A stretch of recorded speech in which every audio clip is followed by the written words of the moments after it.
Hi everyone, I'm Lauren. Today I'm going to read chapter 16 of Charlotte's Web. So I hope you guys enjoy it. So chapter 16 is called Off to the Fair. The night before the county fair, everybody went to bed early. Fern and Avery were in bed by 8. Avery lay dreaming that the Ferris wheel had stopped and that he was in the top car. Fern lay dreaming that she was getting sick in the swings. Laurie was in bed by 8:30. He lay dreaming that he was throwing baseballs with a cloth cat and winning a genuine Navajo blanket. Mr. and Mrs. Zuckerman were in bed by 9. Mrs. Zuckerman was dreaming about a deep freeze unit. Mr. Zuckerman lay dreaming about Wilbur. He dreamt that Wilbur had grown until he was 116 feet long and 92 feet high, and that he had won all the prizes at the fair and was covered with blue ribbons and even had a blue ribbon tied to the end of his tail. So here's a kind of silly, there we go. Kind of silly picture of what Mr. Zuckerman is dreaming about. Okay, I think that's good. Sorry. And here was Wilbur. Down in the barn cellar, the animals, too, went to sleep early, all except Charlotte. Tomorrow would be fair day. Every creature planned to get up early to see Wilbur off on his great adventure. When morning came, everybody got up at daylight. The day was hot. Up the road at the Arable's house, Fern lugged a pail of hot water to her room and took a sponge bath. Then she put on her prettiest dress because she knew she would see boys at the fair. Mrs. Arable scrubbed the back of Avery's neck and wet his hair and parted it and brushed it down hard till it stuck to the top of his head, all with about 6 hairs that stood straight up. Avery put on clean underwear, clean blue jeans, and a clean shirt. Mr. Arable dressed, ate breakfast, and then went out and polished his truck. He had offered to drive everybody to the fair, including Wilbur. Bright and early, Lurvy put clean straw in Wilbur's crate and lifted it into the pig pen. The crate was green. In gold letters it said, Zuckerman's famous pig. Charlotte had her web looking fine for the occasion. Wilbur ate his breakfast slowly. He tried looking radiant without getting food in his ears. In the kitchen, Mrs. Zuckerman suddenly made an announcement. Homer, she said to her husband, I am going to give that pig a buttermilk bath.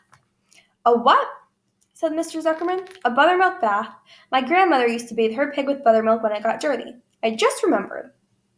Wilbur's not dirty, said Mr. Zuckerman proudly. He's filthy behind the ears, said Mrs. Zuckerman. Every time Lurvy slaps him, the food runs down around the ears. Then it dries and forms a crust. He also has a smudge on one side where he lays the manure.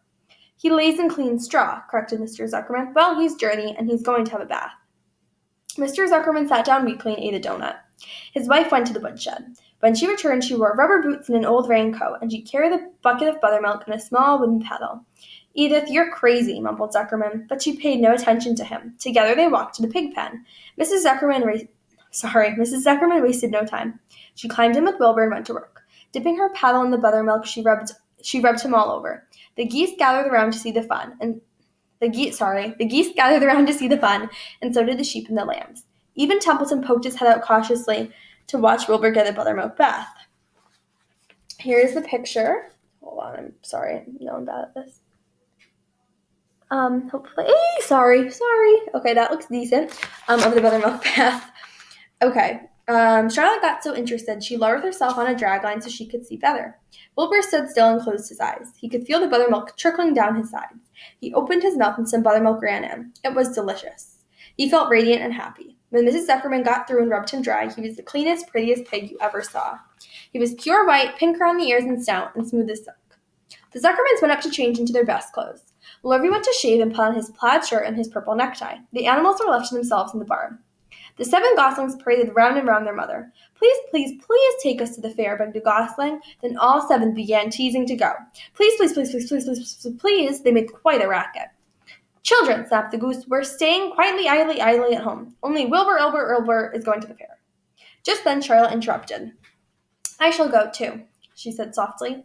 I've decided to go with Wilbur. He may need me. We can't tell what may happen at the fairgrounds. Somebody's got to go along who knows how to write. And I think Templeton better come too. I might need somebody to run errands and do general work. I'm staying right here, grumbled the rat. I haven't the slightest interest in fairs. That's because you've never been to one, remarked the old sheep. A fair is a rat's paradise. Everybody spills food at a fair. A rat can creep out late at night and have a feast. In the horse barn you will find oats that the trotters and pacers have spilled.